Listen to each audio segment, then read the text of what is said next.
At first, I thought it was supposed to do that. I was like, oh, that's pretty. Oh, wait. Not on fire. That was a mistake. Okay, moving on. Thanks, Allison. 16 days after the public first learned about the Biden top-secret documents at multiple locations, some dating back, by the way, to his time in the U.S. Senate at least 14 years ago. Now, according to former Vice President Mike Pence's lawyer, classified documents were found at his mansion in Carmel, Indiana. Joining us now for more, Wisconsin Congressman and member of the House Judiciary Committee, Scott Fitzgerald. Congressman, great to have you back on. So documents found at Mike Pence's house now.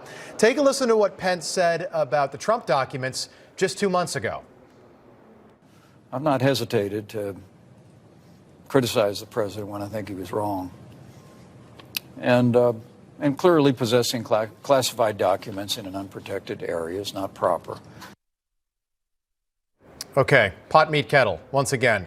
Congressman, is there some solution to this that might involve maybe the National Archives stepping into outgoing administrations, White Houses, and just making sure that this stuff gets to where it needs to go so this doesn't continue to happen?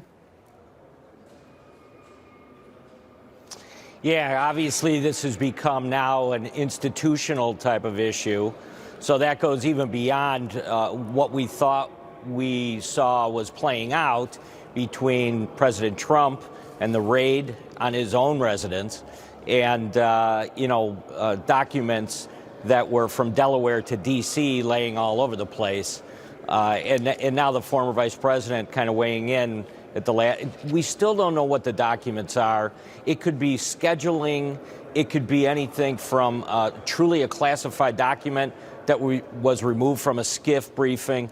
We just don't know at this point, and I think that's why a lot of members of Congress are very frustrated by the whole thing. Yeah, Donald Trump was quick to defend his former vice president on Truth Social, saying Mike Pence is an innocent man. He never did anything knowingly dishonest in his life. Leave him alone. 3 exclamation points. Pence might run for president. Trump is running for president. We expect Joe Biden to run for re-election as well. Does this exonerate Joe Biden and Donald Trump? Well, I think the difference between what we're seeing play out with Biden is, obviously, there were a long list of accusations, either related to Hunter Biden, the president's brother, and, China. So it's a little bit different. And what it's going to take is, I think, for one of these committees to go in there and kind of dissect this and say, what was going on in here, and was there some ill intent? I think there was. So all 3 cases could be much different. But again, it proves that, the chaos of somebody leaving office seems to be just take any box you want and drive down the road. So that's unacceptable. Yeah, good point. And, just as far as security clearances go, Joe Biden is, when he was a senator, might have had clearance, but certainly his aides and assistants, staff members did not. So how did those documents get from SCIFs on Capitol Hill to his home in Wilmington, Delaware, and to the Penn Biden Center as well? Questions that we still don't have answers to. A lot of questions that we don't have answers to. I want to talk about some housekeeping in the House of Representatives. Kevin McCarthy removing Adam Schiff and Eric Swalwell from the very powerful House Intel Committee. McCarthy commented on that yesterday. Take a listen. I had the briefing and Nancy Pelosi had the briefing from the FBI. The FBI never came before this Congress to tell the leadership of this Congress that Eric Swalwell had a problem with a Chinese spy until he served on Intel. So it wasn't just us who were concerned about it. The FBI was concerned about putting a member of Congress on the Intel Committee that has the rights to see things that others don't because of his knowledge and relationship with a Chinese spy. All right. So, I remember, Congressman, we talked about this. 2021, Marjorie Taylor Greene, Paul Gosar booted off committees by Nancy Pelosi. Is this just, hey, political payback? The chickens are coming home to roost because Republicans are in charge now? No, there's a real concern here. If you talk to not only members of our conference, but behind closed doors, talk to some members of the Democrat conference about their concerns about how things were run in that Intel. It was the Shifty Schiff show, right? Right. We watched it play out for 2 years, and so there was a lot of concern about the way the facts were being played with very loosely over there.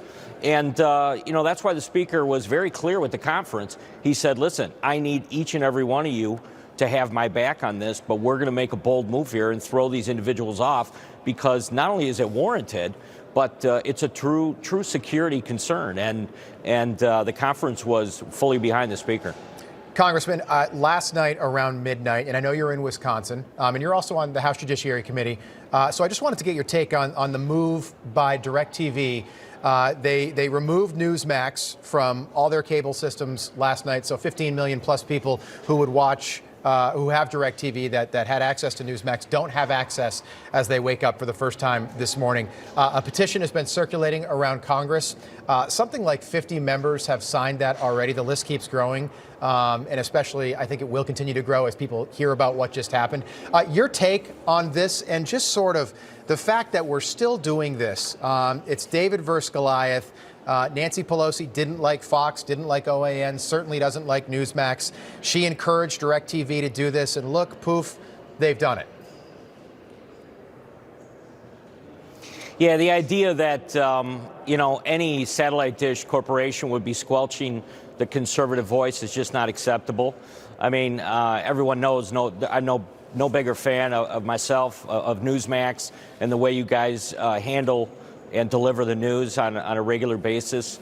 This is something that members of Congress hear on a regular basis from your constituency.